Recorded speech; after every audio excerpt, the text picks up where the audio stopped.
there has been a couple questions. Um, One of those questions would be, what is a life coach?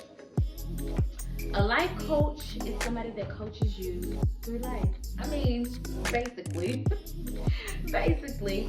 But mostly, what I would say, the most important thing for you to know about a life coach is we focus on the present, what is going on right now. We focus on the present, and we focus on your future, right?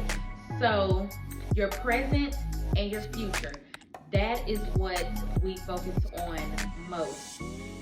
And we're not, what could I say? We are not counselors.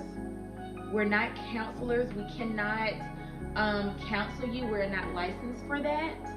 Um, However, I can coach you through your present state, current, and your future. You know.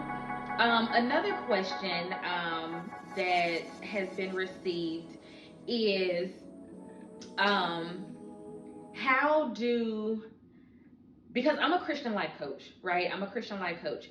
So one of the questions is, if you're new to the Word of God, if you're just getting into it, maybe you've, read through it before, but don't quite understand. How do you get back into the groove, or how do you even start? My first and foremost, what I say is, um, before you even get started, do know that it doesn't have to be a task. It doesn't have to be something that you are just checking off, of a checklist, or something that you are being forced to do. Um, don't make it seem like it's a job, or anything like that. Don't make it hard. Don't make it hard, like they say, like we say in the army, don't make this an MOS, please. It's not a whole MOS. It is very simple. Where I started was in Matthew 1. Matthew 1, or the book of Matthew, is what I found easy for me. And I'm saying for me because everything is different for everybody. But where I started is the book of Matthew. Matthew 1, basically, it starts off with the lineage of Jesus, and it goes through the whole, all 14 generations, from one to the next, to the next, to the next. It even tells of, who, a couple of the moms were, the wives, things like that. And we're going to talk about that just for a couple minutes, after I'm done with my whole little intro. Um, but that's just my take on it. However, you can do what is easy for you, because I can say, as you evolve and as your life changes, whether you are single now and then become in, a relationship, or you get married, you start having children, different jobs, it may be demanding, or whatever the case may be, you have to go into the word with the open mind that this is not optional, it is mandatory. This is a mandatory thing. What is in the word will get you through life. But also, don't go into it thinking that there has to be a certain time of day that you have to do it. So if you don't wake up early in the morning and read the word, and you sleep late, or the kid's not acting right, and you may not get a chance to read your word that morning, but you do double back and you read it after dinner, before bed, when the kids are sleeping, the house is quiet. Don't beat yourself up if you don't read it and don't get into the word when you said. So don't put too much of a strict standard on when you should and should not go into the word. Do know sometime throughout that day you do need to visit the word, and have a conversation with God. Just simply have a conversation, with him. And while you're having that conversation, and praying, that's what prayer is. Prayer is simply conversation between you and God. And while you're having that conversation, bring up a couple scriptures. Hey, God, I'm thinking about, I have been reading on, Matthew 1, 1 through 5 and I'm not understanding XYZ. You know, do it that way. You don't have to read an entire chapter all at once. Don't stress yourself about it. Don't make it hard. Getting to know God, sitting down, talking to Him, getting into His Word, it's easy. It can be easy. All you have to do is start. All you have to do is start, right? So that is my take on those two questions. I don't want to do too many right now, but we'll, come back to more. But that is my take on those two questions. Now for Matthew 1. I want to talk a little bit about Matthew 1 and how it ties in to life coaching, because most of the time we feel, we try to figure out, how does the word of God tie into life coaching? How does the two intertwine or interchangeable, right? So let me talk to you just a couple minutes about that. All right. Okay. Matthew 1. This is what I want to say. This is what I want to say. Matthew 1, 18 through 25. It is basically talking about Jesus's birth. It's talking about Jesus' birth, right? Now, from Abraham to David, there was 14 generations. And that's going to go into, that's Matthew 1, 1 through 17. Okay, from Abraham to David, it was about 14 generations. Now, this is what I want to point out about this specifically. Now, it is talking about it's gonna start talking about Herod, but in Matthew 1, it's just specifically ancestry, about the family ancestors, lineage of Jesus, David, Abraham. That's what Matthew 1 is basically about. Now, Matthew 2, so I guess Matthew 2 is really what we will be discussing, I guess. So you have these wise men, and in the book it's gonna refer to them as Magi. I think that's how, Magi, Magi.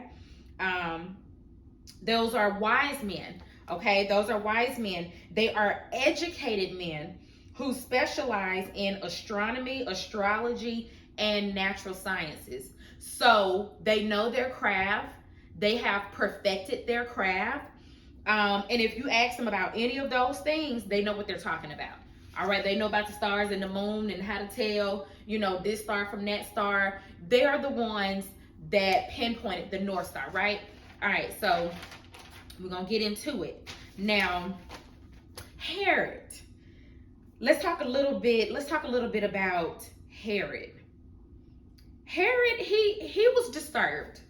He was disturbed, and he felt some type of way about Jesus' birth. And so since he felt some type of way, Jerusalem felt some type of way.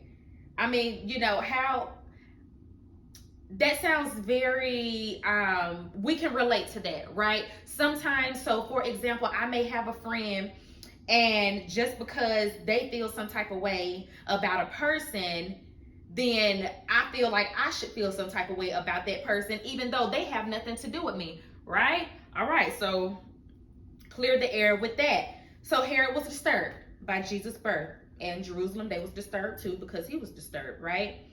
So he secretly, notice the word secretly, he secretly sent for these wise men just so he can learn about what they knew. He wanted to know a little bit, just enough about their craft, so that way he can find out where Jesus was about to be born. Now, here's the thing. They were experts in their craft. They were experts in that area about astrology, astronomy, natural science, all that stuff. They were experts. So Herod, he pretend like, he wanted to know where Jesus was, so that way he can lift an offering and he can, give praise and worship as everybody else that was going to go and see him. He act like he wanted to know where Jesus was, so that way he can worship him too, right? But the truth was That's not why Herod wanted to go there. So you have to beware, and you have to pay attention to people that are coming to you and asking for your gifts, your talents, wanting in on your purpose and your callings, only just to sabotage what you have, the gift that God has given you. You have to be careful, and you have to be mindful of that, because they will act as if they're coming to you for one thing, but it's really to cover up their real motive for being there. Okay, now the wise men, so they went about their way. They're like, oh, okay, cool, we can let you know. So this is how, we know where Jesus is. So they let him know, and they went about their way to, go and find where the Messiah was going to be born. So in a dream, the wise men were warned. This is Matthew 2:12. In a dream, they were warned to not tell Herod anything. Don't even answer any of his questions. He want to know where to start. He want to know where the Messiah is going to be born. I want to go and worship him too. But the wise men were warned in a dream, don't answer his questions. You just go about your way. So they didn't. The wise men, they went, they worshiped him, took the gifts, and then they went about their way after. Now, at this point, Herod, he mad. He really feeling some type of way, because he's waiting on the wise men to come back and report to him what they had found, right? So at this point, he in his feelings. So since the wise men didn't come back, Herod said, okay, bet, this what's gonna happen. Since y'all don't want to come and you don't want to tell me where the Messiah gonna be born, this what we're gonna do. All male children 2 years and under, we're gonna kill them. How about that? That's what we're gonna do. We're gonna kill them. All male children 2 years and under. He chose that age because that's around the time that the Magi, or the wise men, shared with him, from what they shared and how you could depict time through astrology and astronomy. He used that knowledge. You got to watch for people that just use your knowledge and your skills not for good. You have to watch. So he used what the wise men had taught him and showed him to be able to tell, okay, 2 years and under, we're gonna kill him. Okay, so Herod died, and Archelaus, he took over. Herod died, and Archelaus, he took over. And for now, we're gonna stop right there. Herod died, Archelaus took over. Okay, that was the end of Herod.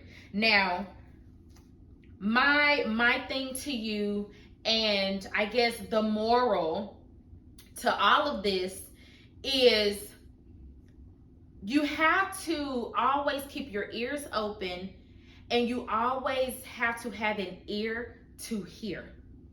You always want to have an ear to hear God in any situation. I don't care what the situation is, because here's the thing. You have a purpose over your life. You have a calling over your life. You have a purpose, but God has a plan. So you always want to be mindful, and you want to keep your circle, you want to keep that safeguarded. You want to have discernment, and you want to be able to pay attention to people that's only trying to get in on your good gifts, on your talents, and everything that you hold that God has instilled in you. You want to be careful, because you can have some Herods snooping around. I want to, I just, how do you do X, Y, Z? And how do you just have to be careful. This is not to say don't share your talents, don't bless others through your talents and through your purpose, because we know our purpose is not our own. But this is to say, protect yourself by having an ear to hear. If God comes to you, and there are different ways he can come to you. If God comes to you, take heed, pay attention. There is something that he is trying to show you, and something that he is trying to tell you. So that's that. That is that. Beware of the Herods. That is that. Beware of the Herods. Have an ear to to here. How does that tie into life coaching? Because as your life coach, as your Christian life coach, I am here to coach you on the present, and so that way you can be successful in your future. And presently, you got some Herods in your circle. Presently, you have some Herods in your ear just wanting to get in, but the motives aren't tight. The motives aren't good. The motives aren't right. Go back to the drawing board and see what is the last thing that God told you, the last thing that God showed you about the Herods that are in your life. Okay? Okay. Until next time.